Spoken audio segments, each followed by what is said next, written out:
Hi, everyone. I'll be referring to my husband as Harry and my mother-in-law as Olivia. I, 28, female, have been married to Harry for about 2 years. Harry, also 28, and I were friends in college, and that's how we know each other. We didn't start dating until after we graduated. We ran into each other at a common friend's party a few years ago and have been together ever since, for almost 4 years, including the time that we have been married. Harry and I love each other and I don't have any regrets about marrying him, but the only thing that I can't stand is his mother. Olivia was a single mother and raised Harry all on her own, and that's great, but she is really arrogant and cold, which is what makes it very difficult for me to like her as a person. She made it clear from the very first day that she didn't approve of me, and I think it has a lot to do with my financial background. I don't come from a rich family, and my parents had to really work hard to provide for me and my 3 sisters. We were quite poor growing up. My dad used to be a janitor and my mother had to take up several odd jobs to be able to support us. I'm honestly not ashamed of it, and I'm actually quite proud of where I come from, as are all my siblings. Let me just put it out there that we never looked at our parents' jobs as something to be ashamed of or to be embarrassed by. They were honest, hard-working people, and we always have been, still are, and will continue to be extremely proud of them for raising us to be good people, just like them. Olivia, however, is quite classist and instantly made a face when I revealed to her that my dad used to be a janitor and my mom would run errands for those who could afford it. That was back when we had dinner with her for the first time, and ever since then, she made it pretty clear to me that I wasn't welcome in her family and she would never accept me as one of her own. She didn't say anything to my face, but she would always keep her distance from me physically, like she couldn't touch me or something, whenever she would invite us for dinner, and even use different silverware and plates for me which were slightly less pretty than the ones she and her son used. I didn't bring it up because I thought I was overthinking things and I didn't want to make a big deal out of nothing, but then there were a lot of other things too, which forced me to come to terms with the fact that Olivia was classist. She would buy me cheap birthday presents, and I knew it because she left the price tag on. For context, Olivia ran her own business and could definitely afford to buy nice presents for people, and she did. She got Harry a very expensive watch one year and got her assistant an all-expenses-paid trip to Bali for 3 days. The very same year, she gifted me a knockoff Prada bag which didn't cost more than $85. After that, I realized that I wasn't imagining anything, and she most certainly didn't like me. The biggest mistake that I made was not talking to Harry about this back then, because I didn't know how to talk to anyone about something so upsetting. I had been discriminated against before, but it was never by someone who I hoped to have a relationship with in the future. I actually did admire Olivia, before I saw this ugly side, since I want to have a business of my own someday as well. And when Harry told me about this mother, I was quite impressed. My sisters and I are all finance majors. We went to college, thanks to student loans, and were able to score well enough to bag decent jobs. I work in marketing and advertising, but I really want to build something of my own, and I didn't want a bad relationship with my mother-in-law, which is why I didn't speak up about Olivia before Harry and I got married. I hoped that she would accept me eventually, but it didn't happen. And then, it just became too awkward. I finally did speak up a few months after we got married and told Harry that I didn't feel comfortable visiting his mother because she made me feel inferior, and I had a feeling that it had something to do with my family and my dad's profession. He was quite understanding about it and told me that he would speak to his mother and try to clear the air between us. He did live up to it, but it didn't lead anywhere, because after he spoke to Olivia about it, she just denied everything vehemently and started crying crocodile tears because she felt attacked and claimed that she had been nothing but warm to me, so this accusation of her being classist was uncalled for. But that didn't change the way I felt about her and only made me feel like she was trying to manipulate us. So I told Harry that I appreciated his efforts, but I still didn't feel comfortable around her. So we decided that he could stay in touch with her, but I would avoid her, and only when I felt ready would I talk to her. He didn't cut her off but distanced himself, and I knew she hated me for it. Now that we were married, I didn't have much of a choice when it came to her and had to make my peace with it. Olivia and I would meet at family get-togethers, but we wouldn't see each other otherwise, and we were both fine with that arrangement for a while. However, a few days ago she texted me around noon that she was celebrating her 50th birthday and she wanted me to be present a few hours before the party was supposed to begin because she wanted to mend things. She told me that I had been right about her and she had kind of been horrible to me in the past, so she wanted to make up to me for it. I agreed to it and showed up early because I was really happy, since I felt like she was finally coming around and accepting me as her family. But that turned out to be a bust, because as soon as I got there, she told me to go wait in the kitchen for a while. It was confusing, but I did it, and a little while later, she came into the kitchen herself and introduced me as her housemaid to the wait staff who were there for the party. I was shocked because this was a new low, even for her, and to make it all worse, she was recording it and laughing like this was the funniest prank that one could ever play. Everybody else was also quite uncomfortable, and I was so humiliated that I started crying. I ran out of the house and got into my car so I could drive back home. I had told Harry that I was visiting Olivia, but he was busy at work, so he hadn't read that text, and he wasn't going to be at the party until it was supposed to begin. So I came back to an empty house and an empty inbox, which made me feel even more alone, and I cried myself to sleep. I woke up a couple of hours later and Harry was finally home by then. He was sitting beside me on the bed, furiously typing on his phone, and when I asked him why he wasn't at the party, he turned his phone towards me and showed me a video that his mother had posted. It was the video that she had recorded and had captioned it as a prank that went wrong. She cut the video off right before I started crying, so it didn't look as bad, but she still posted it only to humiliate me, and I started crying once again. Harry told me not to worry about it because he was trying his best to have it taken down, and told me that he would pull out all the stops to make sure that his mother regretted this.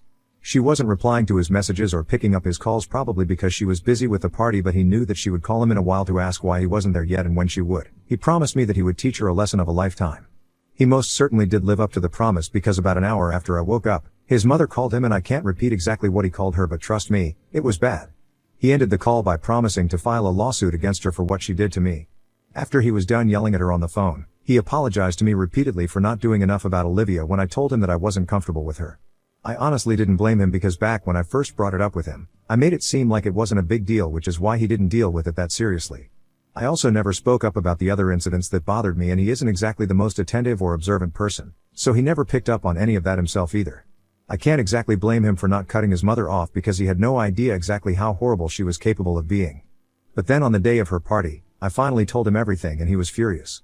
He told me that I should have let him know, and I agree, I really should have. He never would have allowed this to go on for so long. He also apologized for falling asleep at the wheel and never noticing how his mother was treating me. We talked things through, and then he called up his lawyer because he wanted to know if there was any legal way that we could get back at her for what she did. Unfortunately, we couldn't file a lawsuit for emotional distress because there weren't exactly any physical repercussions of what she did. So even if he did go after her, that was a good chance that we would end up wasting our time. I told Harry that there was no need for us to go after her anyway, and that we could just cut her out of our lives. But he told me that it wasn't good enough for him, and he wanted to teach her a lesson. I could tell that he was really angry on my behalf, and I loved him more for it, so I didn't try to stop him. He didn't do anything that day, but then, the next morning, he told me that he had contacted his mother and told her that she had 3 days to issue a public apology, not just to me but also to my family. And it had to be in video form, or else he would make sure that all her business associates got to know about the way she had been treating me, and that would pretty much ruin her future because she'd carved a niche for herself as a female entrepreneur, but this wasn't exactly very feminist of her. The negative reputation could potentially ruin her future, so she'd probably have to take this threat very seriously. We are on the second day right now, and I honestly don't feel very good about this. This feels really close to blackmail, and I did tell Harry about it, but he dismissed my worries and told me that this was the only way to teach Olivia a lesson, to make sure that she would never repeat the kind of behavior or try to bother me again. I don't like this. Ida for letting my husband go after my mother-in-law? Update 1. Hi, as many of you suggested, I sat Harry down after he came back from work and told him about my concerns yet again. I know Olivia is the bad guy here, but I don't want to stoop down to her level just to get back at her, and I told him that I didn't like the idea of him resorting to such tactics only to get her to apologize. And an apology wouldn't even mean anything because she would just be saying it for the sake of it. So I told him that I didn't want him to go through with this and to call it off and tell Olivia that she didn't need to put up any apology. And she was free to do whatever she wanted, as long as she stayed the heck away from us. Surprisingly, he didn't resist this time around, but just broke down into tears, and I had to console him for several minutes before he could finally tell me what he was upset about. As most of you said already, he was overcompensating for not taking things seriously and dealing with the situation properly when I first told him about Olivia. I know most of it is my fault because I was so desperate to win her over and accept me, even though she hated me. But after watching that video, which has since been deleted, he realized just how deep-rooted Olivia's problems were and felt really guilty, so he started channeling all that guilt into getting back at his mom instead of just listening to me and what I wanted to do. But talking to me made him realize that he was making that same mistake again and not taking me seriously. It probably doesn't help that I'm quite submissive and literally have no idea how to assert myself. But we talked about it, and he texted Olivia and told her that there was no need for an apology because now, he just didn't want anything to do with her, and that was it.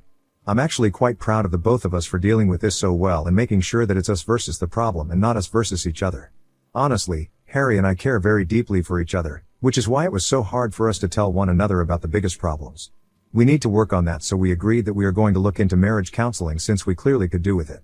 I have already started looking, and I hope to start working on our marriage within the next week or so to make sure that these incidents don't repeat ever again. This has been one of the worst experiences of my life, and I don't want to feel the way I felt a couple of days ago ever again. I'm really glad that Harry is cutting Olivia off because I don't think I would have ever been able to see her again and resist the urge to smack all the arrogance out of her. I won't do it, but I hope that someone does. Update 2. A week has passed since the day of the party, and Olivia hadn't tried to talk to us after Harry gave her that ultimatum. And she didn't even reply when he told her that he was calling it off and he didn't need an apology anymore. We knew that something was wrong, and she was definitely preparing to do something big because she wasn't one to let this slide. But then days passed and she did nothing, so we kind of forgot about it. However, today she finally turned up at our house. She had her lawyer with her, and when I opened the door, she walked in without even glancing at me as if I was not even there. And then she started calling out for Harry and told him to come see her in the living room. It was stupid because Harry was in our bedroom and I was going to go tell him to do that anyway, so she didn't need to take matters into her own hands. When Harry appeared in the living room, she told him to sit down on the couch, and it was really annoying for us because she was acting like this was her house and ordering us around inside our own home. So Harry told her that he was going to do whatever he wanted to, and right now, he didn't want to speak to her, so she needed to leave and take her lawyer with her because it didn't scare him. But Olivia didn't budge and insisted that he take a seat because he would want to hear this. I was the one who told Harry to just do it because I wanted her out of the house as soon as possible, and that wouldn't happen unless she had said what she wanted to say. I just wanted to get this over with, and if that meant that we would have to listen to Olivia threaten us legally or some other rubbish, I was ready to hear her out, and then she could get the heck out. So then Harry took his place on the couch and I sat down beside him, just to show her who's boss around here. So she could ignore me all she wanted, but this was our house and she needed to know her place. She still ignored me and then told her lawyer to come forward and start reading the terms of the document that she had prepared. And so he did. Essentially, it just said that she wanted Harry to leave me because otherwise, she would write him out of her will and give it all away to other family members, her employees, and charity. It included a list of properties and assets that she had made, probably just to freak him out and make Harry think about what he was losing out on by staying with me. But he seemed unfazed, even while the lawyer was going through that list, and it almost appeared like he was bored because he was fiddling with the ring on my finger and not even paying attention to what was being read out. After the reading of the document was complete, Olivia stood there and asked Harry if he had given any thought to what he was going to do now. Because if he stayed with me, then he could say goodbye to her and his inheritance forever. And then the funniest thing happened. Harry stood up, walked towards his mother, and then gave her a big hug. And then he said, "Goodbye, Mom." It was hilarious when her face turned from triumphant to shocked and I couldn't stop giggling. So then, she finally acknowledged my existence and snapped at me. She told me to shut up and started throwing a temper tantrum by calling me several choice words that I will not be repeating here. I didn't even say anything to her and pretended that I couldn't hear her because I knew that's what would piss her off the most.